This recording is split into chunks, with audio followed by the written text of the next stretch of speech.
C'est une adaptation d'un livre éponyme, comme on dit, c'est le même nom, hein, de Laurent Mauvigné, Des Hommes, que j'avais lu à l'époque de la sortie, en 2009, donc il y a plus de 10 ans maintenant.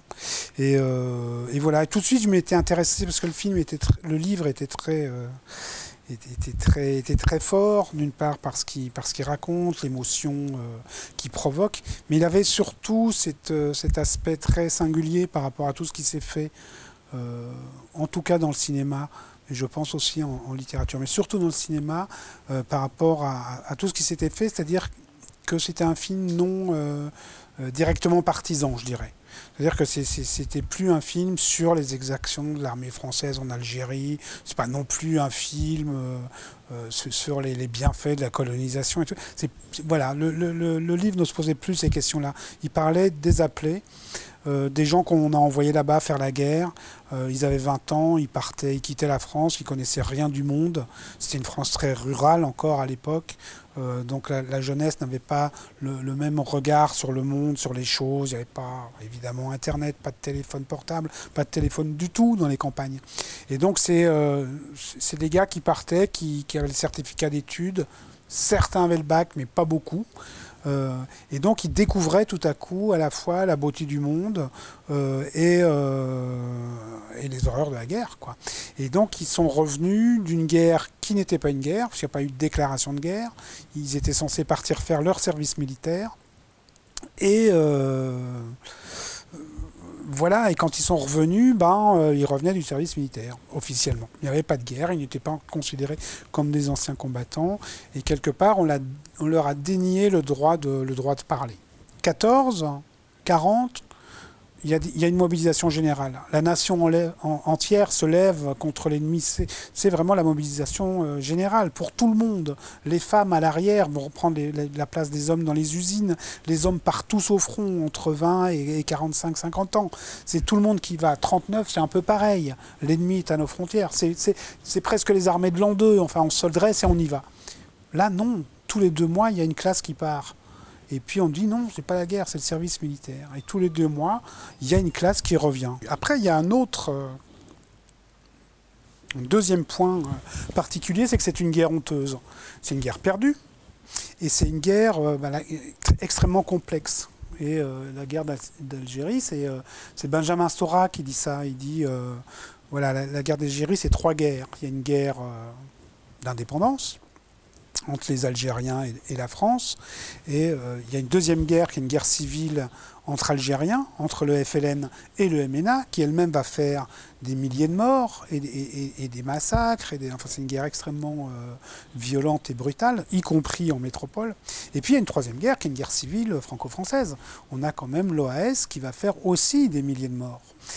Dans des conditions souvent atroces, mais qui va aussi tuer le maire d'Évian. Enfin, c'est pas rien, quoi. Et donc, c'est 3 guerres. Et donc, c'est complexe. En plus, c'est une guerre qui arrive très vite, très tôt, après la fin de la Deuxième Guerre mondiale. Et c'est une guerre d'occupation, où on a le rôle d'occupant, où les types qui font la guerre d'Algérie, ils étaient enfants pendant l'occupation. Ils sont appelés ils sont nés pour les appeler, entre 34 et 42. Donc ils ont tous été enfants pendant l'occupation. Ils se souviennent des bottes des Allemands, des nazis, des SS, de Oradour. Oradour, dans le récit national, justement, est un point central pour cette période. Ils ont tout ça à l'esprit très très fort. Et tout à coup, ils se retrouvent en train de brûler des cultures, de déporter des populations, de brûler des villages. Et tout ça, ça fait écho à ce qu'ils ont vécu enfants, à ce qu'on leur a raconté. Et en France, enfin la population restait en France, les familles, les pères, les mères, les frères, les sœurs, les fiancés, etc. Tout le monde sait ce qui se passe en Algérie. On sait qu'il y a de la torture, on sait qu'il y a des exactions, on sait qu'il y a des horreurs. Et on n'en parle pas. Et on ne leur pose pas de questions. Parce que personne ne veut savoir que son fils, son frère, son fiancé a commis des horreurs. Et donc, eux n'ont pas forcément envie de raconter, on ne leur pose pas de questions. La majeure partie, une majorité de ces gars-là, n'a rien fait de mal. Ils se sont battus, ils ont fait la guerre, ils ont eu peur, etc. Mais ils n'ont pas forcément volé, violé, torturé, la majorité. Mais comme il y aura l'amnistie après, dans les accords d'Évian, pour les crimes de guerre, des 2 côtés, hein, Personne ne sera jugé pour les tortures, personne ne sera jugé pour les viols, personne ne sera jugé pour les crimes de guerre. Donc s'il n'y a pas de coupable, il n'y a pas d'innocent. Et donc tous les appelés vont porter collectivement le poids de ces horreurs-là, dont on ne leur parlera pas. Et tout le monde va mettre la poussière sous le tapis, on va les laisser avec ces horreurs-là. Le film est construit en plusieurs parties, c'est-à-dire qu'il y a une partie, on va dire actuelle, en fait c'est autour de 2000, quoi. C'est quand les types ont à peu près 70 ans.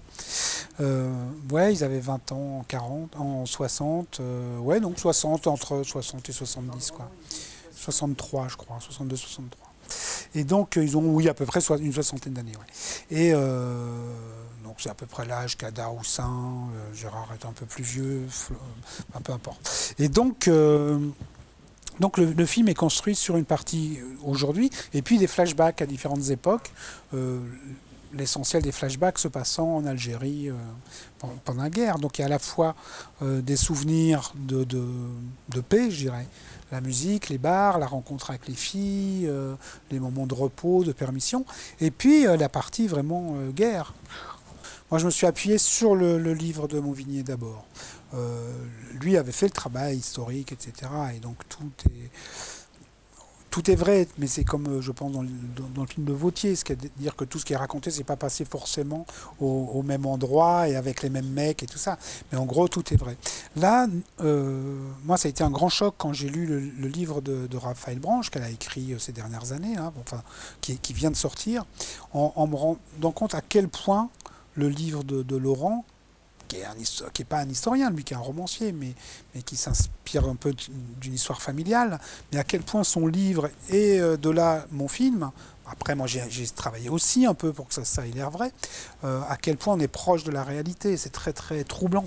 C'est comme si les livres d'historiens, on a montré le film à plein d'historiens, à Raphaël Branche, à Astora, à d'autres, on l'a montré aux militaires aussi, on l'a montré à l'état-major de l'armée de terre, on l'a montré quand même à beaucoup de militaires, aux anciens combattants, la FNACA, ce genre de choses. Tous nous ont validé le film, tous, ils s'y sont retrouvés. Et donc oui, il y a un effet témoignage. On ne peut pas parler de gens encore vivants en racontant des conneries.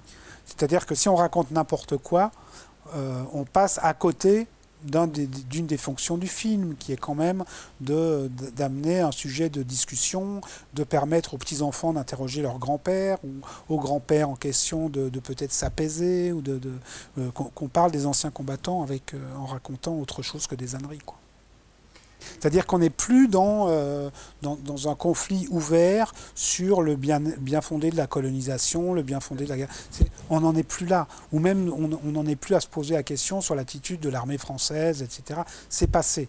C'est passé, l'histoire a jugé, même aujourd'hui le président de la République française peut dire la colonisation était un crime contre l'humanité.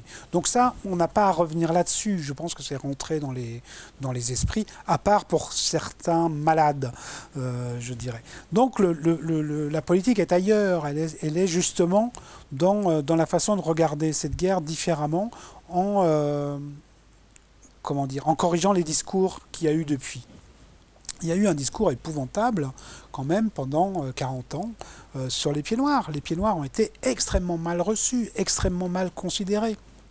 Il y a eu un vrai racisme anti-pieds noirs, et qui était d'une injustice flagrante. Les pieds noirs n'étaient pas des fauteurs de guerre, ils n'étaient pas tous OS.